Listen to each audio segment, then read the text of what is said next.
तो आज हम स्टार्ट करेंगे क्वेश्चन नंबर दूसरे का चौथा पार्ट। और अगर आप मेरे चैनल पर नए हो तो चैनल को सब्सक्राइब कर दो ताकि जब भी मैं वीडियो डालूं तो आपको पता चल जाए। तो देखिए, सबसे पहले मैं आपको बता देता हूं कि इस क्वेश्चन में हमें करना क्या है। तो ये जो हमें समस्या दी गई है, इस समस्या का हमें रैखिक समीकरण युग्म बनाना है और जो रैखिक समीकरण युग्म बनकर तैयार होगा हमें उसका हल ज्ञात करना है विलोपन विधि का प्रयोग करके। ठीक है, तो सबसे पहले हम इस समस्या को पढ़ लेते हैं। मीना 2000 रुपये निकालने के लिए एक बैंक गई। उसने खजांची से 50 रुपये तथा 100 रुपये के नोट देने के लिए कहा। मीना ने कुल 25 नोट प्राप्त किए। ज्ञात कीजिए कि उसने 50 रुपये और 100 रुपये के कितने कितने नोट प्राप्त किए। देखिए, क्वेश्चन के लास्ट में हमसे बोला गया है कि ज्ञात कीजिए कि उसने 50 रुपये और 100 रुपये के कितने कितने नोट प्राप्त किए। यानी कि हमें यहाँ पर 50 रुपये के नोटों की संख्या और 100 रुपये के नोटों की संख्या ज्ञात करनी है। तो हम यहाँ मान लेंगे कि 50 रुपये के नोटों की संख्या जो है वो x है और 100 रुपये के नोटों की संख्या जो है वो y है। तो इस तरीके से आपको लिख देना है, माना 50 रुपये के नोटों की संख्या बराबर x और 100 रुपये के नोटों की संख्या बराबर y। ठीक है, अब देखिए क्वेश्चन में हमसे क्या बोला गया है। क्वेश्चन में हमसे बोला गया है कि मीना ने कुल 25 नोट प्राप्त किए। मीना ने कितने नोट प्राप्त किए? 25 नोट प्राप्त किए। तो ऐसे करके लिख देंगे, मीना ने कुल 25 नोट प्राप्त किए। ठीक है, अब देखिए 50 रुपये के नोटों की संख्या और 100 रुपये के नोटों की संख्या, इन दोनों का जोड़ जो है वो 25 नोट है। तो हम यहाँ पर लिख सकते हैं x प्लस वाई बराबर 25, यानी कि 50 रुपये के नोटों की संख्या और 100 रुपये के नोटों की संख्या, इन दोनों को जोड़ दें तो 25 नोट हो जाएंगे। ठीक है, तो ये हो गया हमारा समीकरण नंबर 1। अब देखिए, हमसे क्वेश्चन में बताया गया है कि मीना 2000 रुपये निकालने के लिए एक बैंक गई। यानी कि मीना ने 2000 रुपये निकाले। मीना ने 2000 रुपये निकाले। ठीक है, अब देखिए 50 रुपये के नोटों की वैल्यू को हम पता करने के लिए क्या करेंगे, 50 रुपये को 50 रुपये के नोटों में गुणा कर देंगे।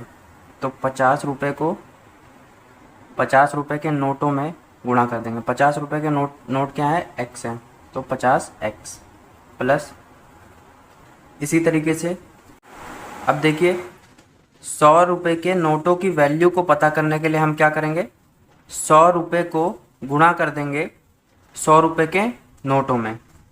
तो 100 रुपये को गुणा कर देंगे 100 रुपये के नोटों में। ठीक है ना, तो यहाँ क्या हो जाएगा 100y। 100 रुपये को गुणा कर देंगे 100 रुपये के नोटों में। इसी तरीके से यहाँ पे 50 रुपये को गुणा कर देंगे 50 रुपये के नोटों में। तो यहाँ पे ये 50 रुपये की वैल्यू आ जाएगी।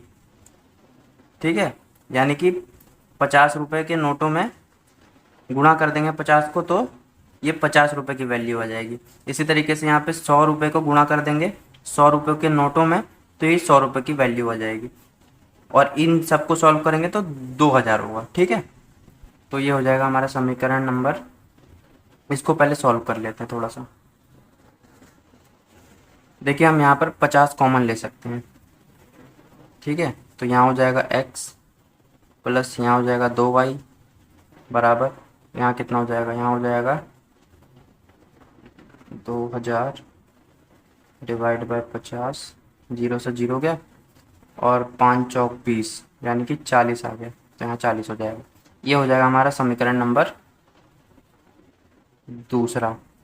ठीक है, आगे देखते हैं। यहाँ पर लिख देंगे विलोपन विधि से। इस तरीके से आपको लिख देना है। अब आपको क्या करना है, ये जो समीकरण नंबर 1 है इसे यहाँ लिख देंगे और ये जो समीकरण नंबर 2 है इसे यहाँ लिख देंगे। तो इस तरीके से आपको लिख देना है। अब देखिए, विलोपन विधि में हमें क्या करना होता है, विलोपन विधि में हमें या तो x वाले पद को ख़त्म करना है या तो y वाले पद को ख़त्म करना है। तो मैं यहाँ पर y वाले पद को ख़त्म करूँगा, ठीक है। अब देखिए हमें देखना है कि समीकरण 1 में y के गुणा में क्या है। तो देखिए समीकरण 1 में y के गुणा में कुछ नहीं है तो 1 होगा। अब ये जो 1 है 1 की गुणा कर देंगे हम समीकरण 2 में, ठीक है। अब हमें देखना है कि समीकरण 2 में y के गुणा में क्या है। तो देखिए समीकरण 2 में y के गुणा में है 2। अब ये जो 2 है इसकी गुणा हम कर देंगे समीकरण 1 में, ठीक है। तो 2 की गुणा करते हैं समीकरण 1 में। तो 2 की गुणा x से करेंगे तो क्या आएगा 2x, प्लस का निशान है प्लस का निशान लगा देंगे। 2 की गुणा 1y में करेंगे तो क्या आएगा 2y आएगा, तो यहाँ लिख देंगे 2y, बराबर का निशान है बराबर का निशान लगा देंगे। 2 की गुणा 25 से करेंगे तो क्या आएगा 50 आएगा, तो यहाँ 50 लिख देंगे और ये हो जाएगा हमारा समीकरण नंबर 3, ठीक है। अब हम 1 की गुणा करेंगे समीकरण 2 में, तो 1 की गुणा इससे करेंगे तो यही आएगा, ठीक है। तो यहाँ हो जाएगा हमारा x प्लस 2y बराबर 40, ये हो जाएगा हमारा समीकरण नंबर 4। अब देखिए जो पद हमें ख़त्म करने थे, हमें y वाले पद को ख़त्म करना था, तो y वाले पद के सामने वाले चिन्ह अगर समान हैं एक जैसे हैं तो हमें घटा देना है, और जब हम घटाते हैं तब हमें चिन्ह बदलना होता है। तो यहाँ पर कोई चिन्ह नहीं है तो प्लस का होगा, इसके ऊपर गोला लगा के माइनस कर देंगे। यहाँ पर प्लस का चिन्ह है, इसके ऊपर गोला लगा के माइनस कर देंगे। यहाँ पर कोई चिन्ह नहीं है तो प्लस का चिन्ह होगा और इसके ऊपर गोला लगा के माइनस कर देंगे।